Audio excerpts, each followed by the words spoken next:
Thank you all for joining today. I'm going to give a quick round of intros, and then we're going to proceed directly to the presentation. So please be sure to ask any questions along the way and using the little question feature in the Zoom bar. And we will get to those at the end of the presentations. So my name is Brook. I'm the co-founder of FMTC, a longtime affiliate marketer. I live way out here in the country with some chickens in Texas, outside of Austin. And it is my pleasure to introduce our two panelists today. First, we have Merove Heifetz. She hails from Chicago. She has 20 years of experience in the space. She's worked for notable agencies, including Acceleration Partners and Roundbar Labs, and also for charities like Make-A-Wish and a number of companies. She specializes in SEO, along with customer user and acquisition experience. And then we have Amy Walsh, FMTC's own lead of deal processing, custom content, and merchant services.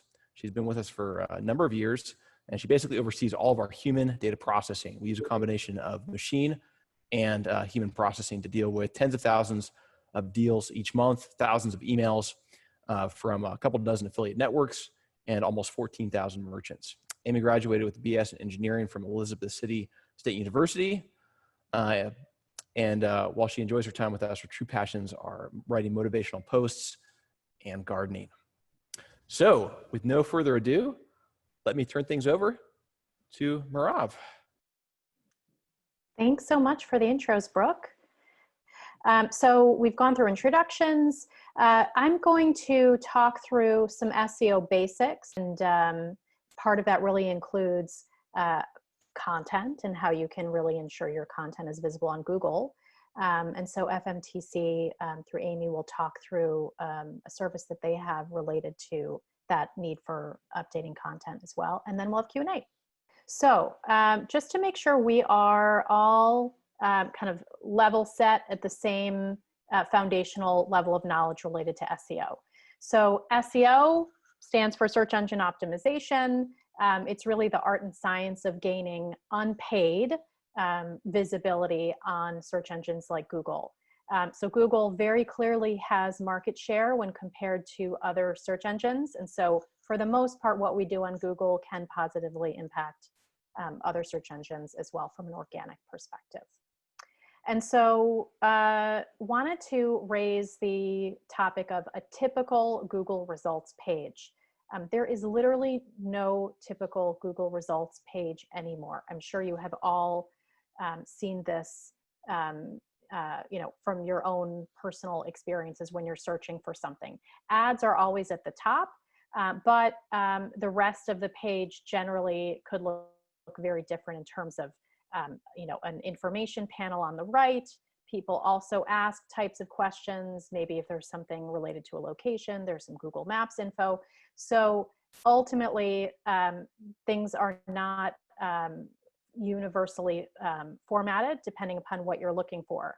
I raise this because regardless of that, there are typically almost always 10 organic search results depending on what you've searched for. And so thinking about these 10 organic search results that appear on Google, we like to think of them as 10 different positions or slots on each Google search result page. And so when you look at that, each of these positions, and you look at the likelihood of someone clicking on one of these organic search results on page 1 of Google, for example, no surprise, people are much more likely to click on the first few results, and as the position goes down, both on the first page of Google search results and thereafter, click-through rates significantly decline. So that's something to consider in general. And so now we're looking at, so how can you impact your own website's visibility on Google? And try to get as many eyeballs and click-throughs on your content as possible. So unfortunately, there are literally hundreds of factors that impact search engine visibility. And I will say, again, given the fact that there is no standard Google search results page, depending on what you're searching for, Search results are also going to be very different for each person based on what you've searched for in the past, what device you're searching on, so your phone versus your desktop, and where you are located geographically. So there are a lot of things that impact which websites display for which searches, etc. So next slide. How can we make an impact on your website in terms of visibility? So really there are 4 main buckets of tactics that I really look at when I'm working with clients to improve their visibility on Google and other search engines. The first area is focused on what I call crawlability, which essentially really is focused on how your website is set up from a technical perspective.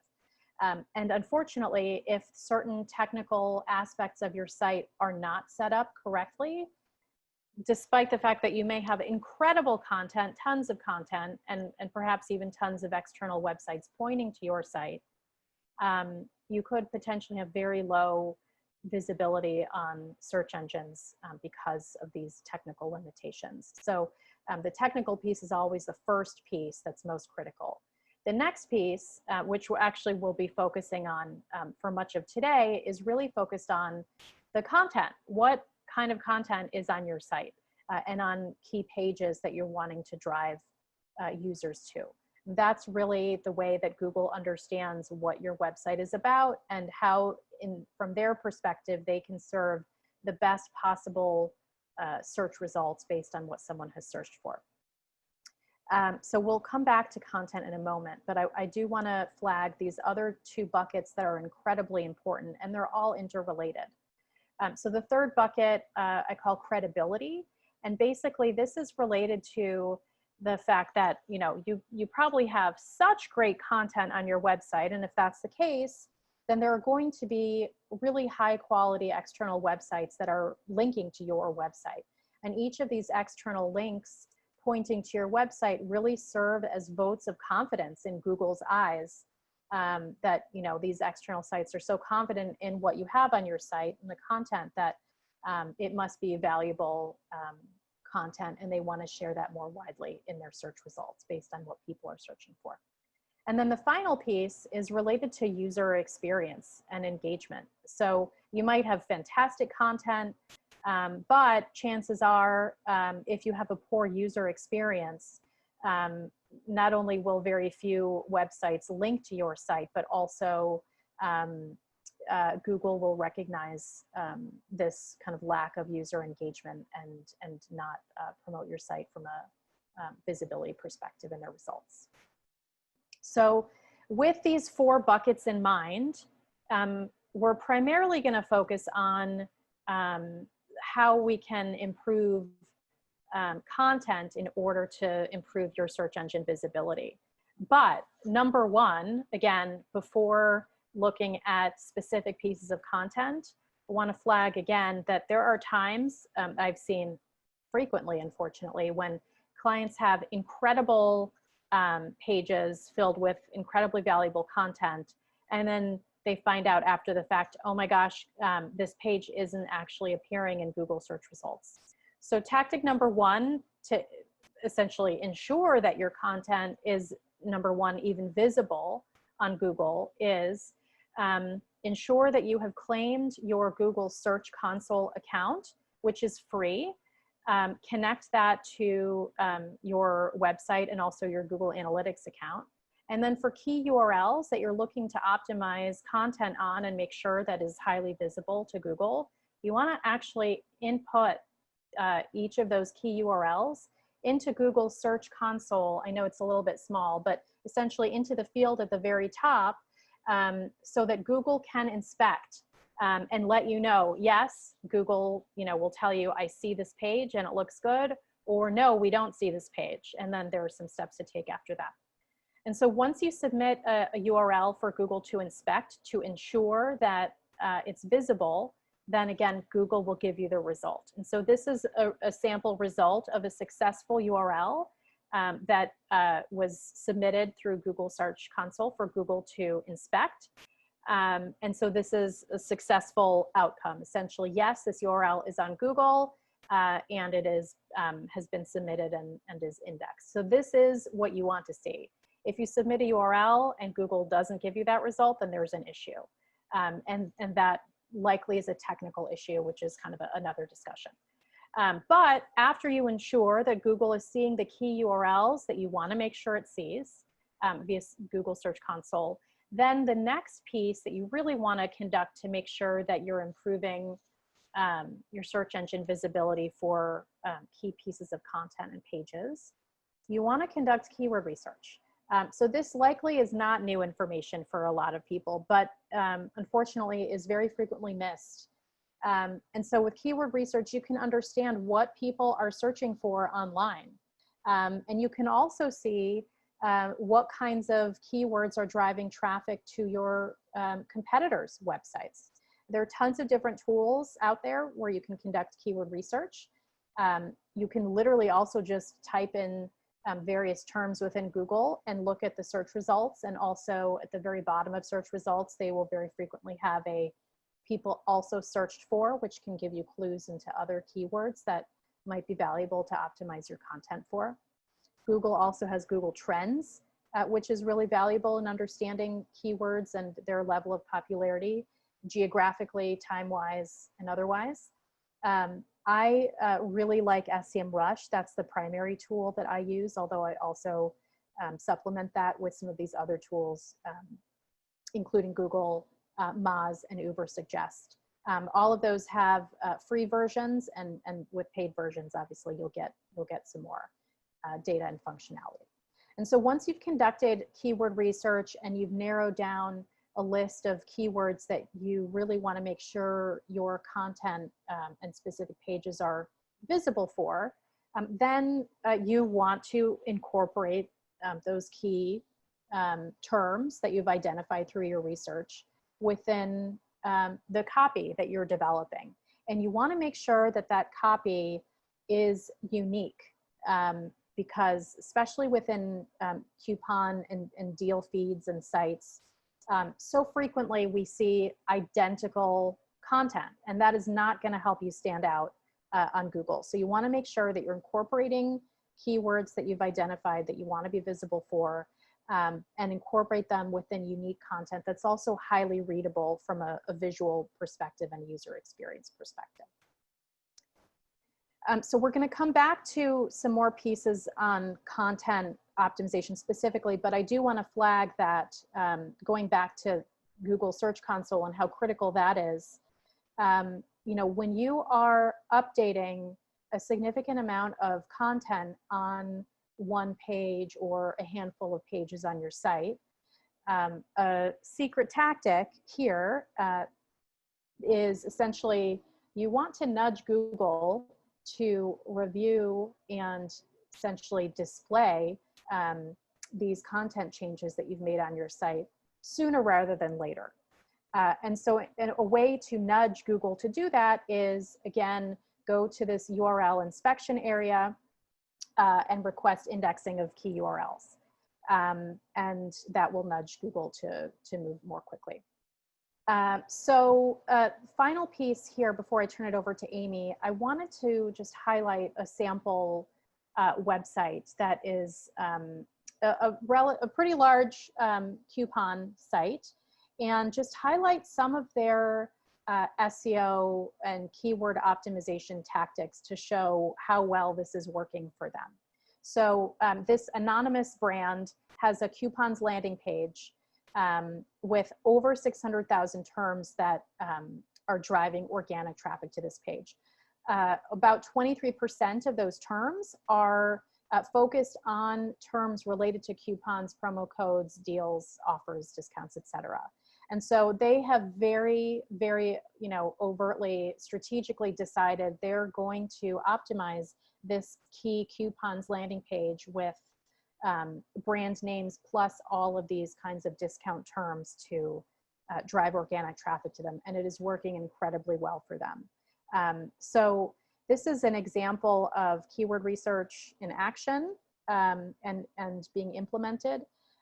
So I'm actually going to turn it over to Amy now to talk through a solution that FMTC has in relation to optimizing your own deal and coupon feed content. Thank you so much, Merove, and that was great information. I think every time, I listen to the presentation, I pick up more tidbits that I didn't the first time. So now we're going to go over how custom content from FMTC provides an SEO solution. Custom content with FMTC guarantees unique content against the standard feed.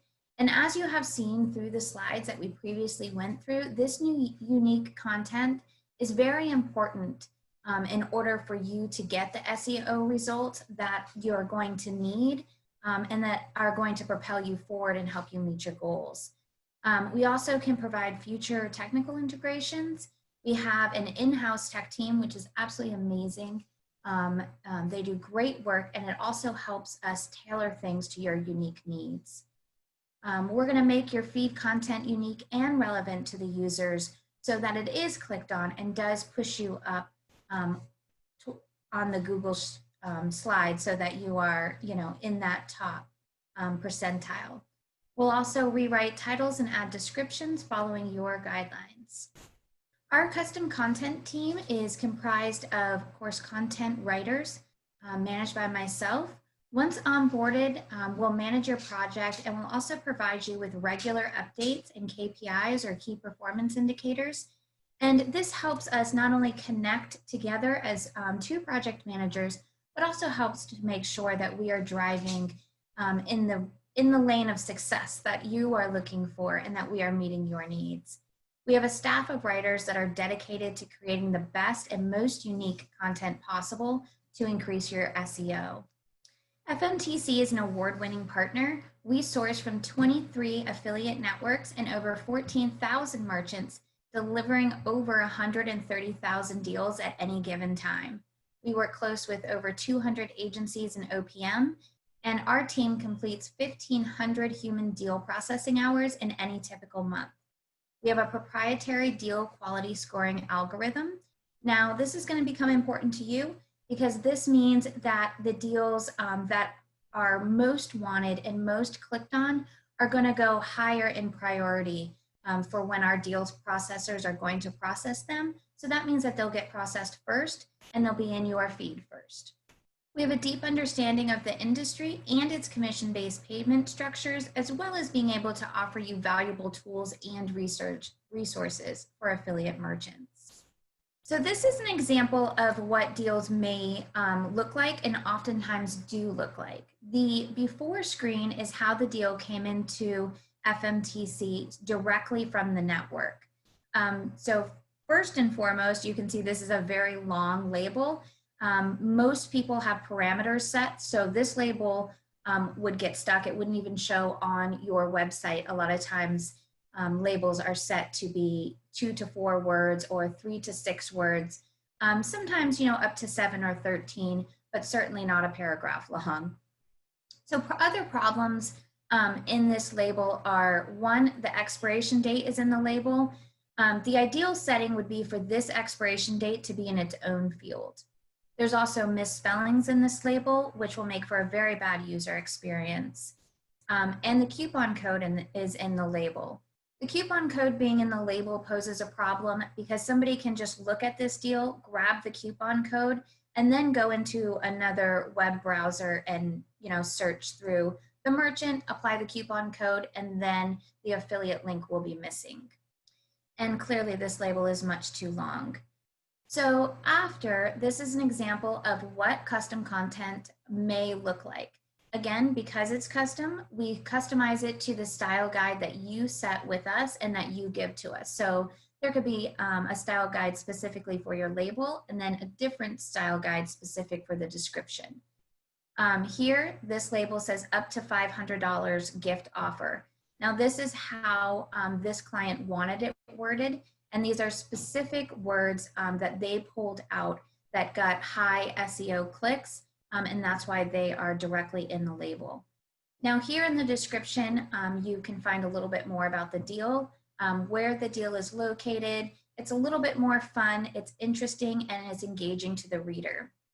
The biggest results and takebacks from after a custom content label is completed by our rewriters is that it is clean, it's readable, it's monetized, the keywords are incorporated, there's a separate label and description with unique content, and also that it has been checked. So we're creating a great user experience for your users by making sure that these deals do land on the proper landing page, the coupons work, and that the misspellings and grammatical errors are taken care of.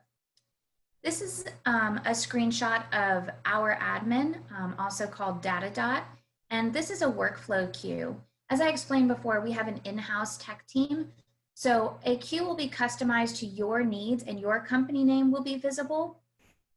This specific client has selected a subset of merchants that they specifically want custom content for, so those will pipe into this queue. And it also makes our workflow very efficient because our content writers come in here and the work is readily available and they can get through it quickly. Reporting key performance indicators and tracked activity. This is something very important when you're optimizing a team and making sure that you have great workflow. And this report breaks down deals processed by queue, by project, and by the deal processor. It also tracks the activity percentage and the accuracy percentage. You'll see in a couple slides down where either myself or the client can go in and adjust deals, make changes, or say, you know, this is wrong. Maybe the parameters were 2 to 6 words and the label is 7.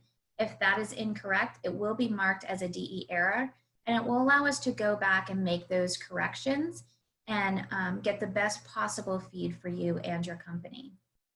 Now, this is the page that I was saying where the client can go in and message. So here was the original FMTC label. This is the custom rewritten label. This is the custom description. There is also a field where the client can go in and click on this, and then they can add a note. So they could say, please remove the word at from all future labels. Or we would like this label to stop at 6 words. That recommendation will send an email directly to myself as well as the content writer. We also track activity level. The activity level is preset and tested with each individual project. Because all of our workers are remote, this tracks how much time they're spent on each click, on each page, and it just makes sure that, of course, our production and workflow are optimized. With a custom content project, there's also a minimum of 2 project management meetings per month that your company will get. Now, one of these meetings typically tends to be shorter unless we have new things or changes that are going on, and it's more of a question and answer. The second meeting includes a monthly presentation. This is something that I will put together for you. It's a slideshow. It includes key performance indicators. It includes success rates and also deliverables. The next 2 slides, you will see a little bit of some feedback from what our clients have given us to publish on our website. And one of the things with working with other companies, we can expect that there's going to be challenges. We can expect that there's going to be things that need to change. But as we work together, we grow as a unified team, and this helps strengthen our relationship with our clients. One of our exclusive clients has said that the FMTC team has been very helpful in creating content that has a unique voice without sacrificing quality or quantity. Going back to some of the points that Merove had said, this is one thing that is going to be very important to you and your SEO and getting your company seen and clicked on. Great. We got another quick poll there. This sounds like a silly question, but I actually have talked to deal sites that do not believe in SEO. So I thought that would be a funny one to ask. Great presentation, Amy. Great presentation, Merove. Appreciate your time, and we will try and wrap things up very quickly here. One question that actually came in on the webinar chat, which I thought was great, from Jennifer Allerson. Merove, this is probably for you. What KPIs do you follow? What do you think is key for SEO, monitoring the health of your program? Sure. So for SEO specifically, things that I really look at are number one, which types of keywords are driving organic traffic to your site. So for example, a new client that I've started with recently, they had tons of traffic, but from keywords that made no sense and were not relevant to the services that they were selling. So number one is looking again at those keywords, which you can look at from within Google Search Console. Number two is literally the level of organic traffic that you're receiving. That will depend upon your business and your historical traffic and what kind of traffic you're receiving from other channels. But the goal is to increase organic traffic over time. Again, qualified traffic from terms that are relevant to your brand and the product or service that you're selling. And then thirdly, again, looking at data within Google Search Console related to impressions that your, any pages that are appearing within Google search results pages, how many people are actually viewing your links, and then how many people who are viewing your links within Google search results pages are actually clicking through. Click-through rate from Google search results pages can be a big indicator to understand, is your meta title and meta description, so those are the things that appear on search results pages, are those in line with what someone was searching for? And are those also in line with the content that you have on the page that people will click through to see? That's just scratching the surface, but those are some of the basic KPIs that I recommend looking at. That's a pretty good scratch. Yeah, that's great. Thank you. Let's do one more here that got the most upvotes from Anonymous. I feel like Google's results have gotten worse over the years, anecdotally speaking. Have you heard this? What are your thoughts on this? So gotten worse could certainly be defined in many different ways. But I think, this is related to that slide that I had about, there is no typical Google search results page anymore. At one point in time, they were standard. So what you saw is exactly what I saw, and that is not the case anymore. So from some people's perspectives, that could be worse because, you have a moving goalpost. And that's challenging for sure. But another kind of interpretation of Google's results have gotten worse over the years is, more and more space is being taken up by ads and all that other extra stuff that may or may not be included in results based on what you've searched for. And that is really pushing down organic search results on those pages. So people have to scroll in order to actually see those results. So it's certainly, there are other challenges as well, but it's certainly a moving goalpost. Interesting points. Well, we are going to go ahead and wrap up. Sorry, we ran a little bit over. We really appreciate everybody joining us. Jason, I saw a question from you. We will, Affiliate Summit is going to send a follow-up email. It will have a link to get the deck if you would like it. And we'll try and answer a couple of these other questions that came through in written form. Really appreciate everybody joining. Merove, Amy, really appreciate your presentations, and a big thank you, of course, to Affiliate Summit for hosting. Thanks so much. Bye-bye. Thanks so much, everybody. Have a great day. Great. Bye all. Bye.